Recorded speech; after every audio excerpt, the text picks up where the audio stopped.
Oh, sorry, were you filming, Jubal? If you're watching this video, you've probably already seen the specs and all the marketing available for these hubs.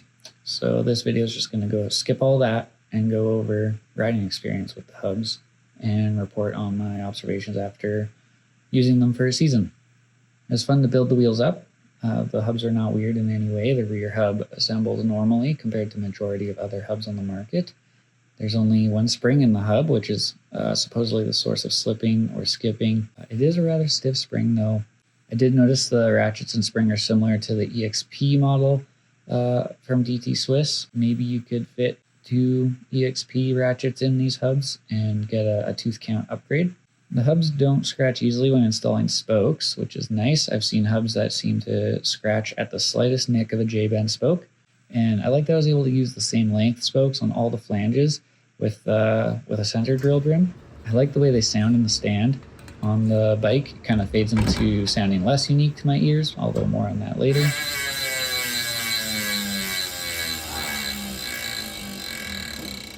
I went with bladed spokes on this wheel set so that I could save some weight because I wanted to make a lighter wheel set than what was previously on my Trek Remedy. The rear wheel ended up being 126 grams lighter than the Bontrager line alloy wheel. The front wheel ended up being 108 grams lighter for a combined weight savings of 234 grams or 8.25 ounces or half a pound. The idea for the summer was to take this bike to a few areas that are on the cross-country side of things and test how much I would miss high engagement on the tech climbs. I only found myself dabbing twice this year where I could actually blame it on the 44-point engagement, and that was on a trail called Hard Rock, which is a Black Diamond climb trail, so not bad. On my first ride, there was a squealing sound occasionally from either hub at about 7 kilometers per hour. I figured some grease was needed on the rubber seals to quiet that down, and that seemed to work for a little bit. This noise did stop after a break-in period, which was like maybe a month or so. It's a good thing I wrote that note down and recorded video of the sound because I have since forgotten about it. The hubs have solid engagement with no flexy feel. I really like the 44 engagements as it's not too much play, but not so instantaneous when riding over roots and rocks that you get like a kickback feeling. I think 100 points of engagement is around my maximum, 44 is minimum. The 58 points, like what was on my Bontrager wheels, is my favorite. The sound of these hubs is not as loud as others would have me to believe.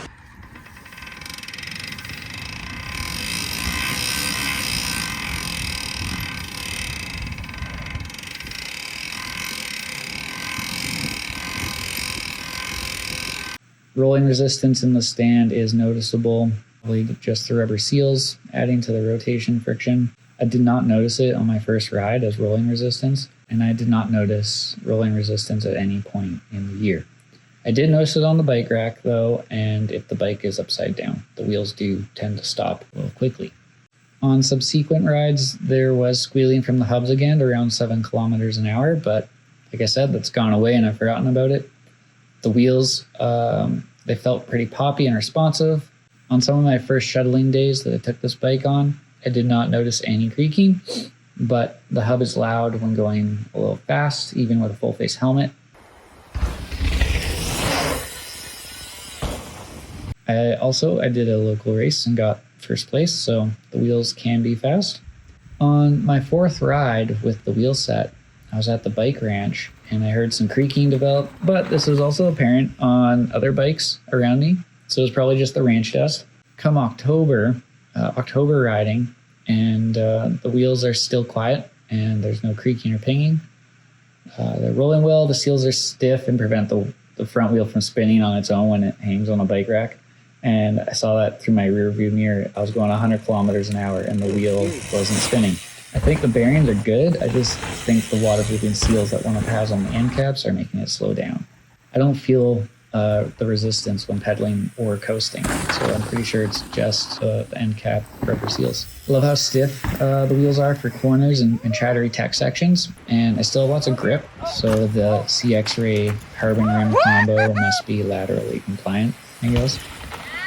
It didn't feel like a cheap hub in my hands when I was building the wheels, and I still don't really see them as cheap. I'm struggling to see them as premium though.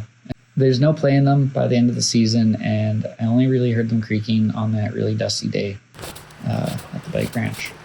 In conclusion, I can see myself buying these again for another bike or putting these on my brother's bike. If my friends got them, I would expect the hubs to last a couple seasons at least, and I don't think I would be surprised when they do. There's something telling me in the back of my mind that they're cheap. I haven't found a real reason to doubt them yet. They are the new benchmark for hubs, as OneUp says, because they're pretty affordable for us in North America, and this is the bare minimum a hub should be. I would like to see ratchet kits offered in higher engagements in the future. So 28 rides in, 248 kilometers later, and I'm still thinking I need to ride them some more to get a real good long-term opinion. They have an issue free after a break-in period, and I'll upload a video if there ever is an issue. And I think these will roll in the Trek Remedy until the bike is toast.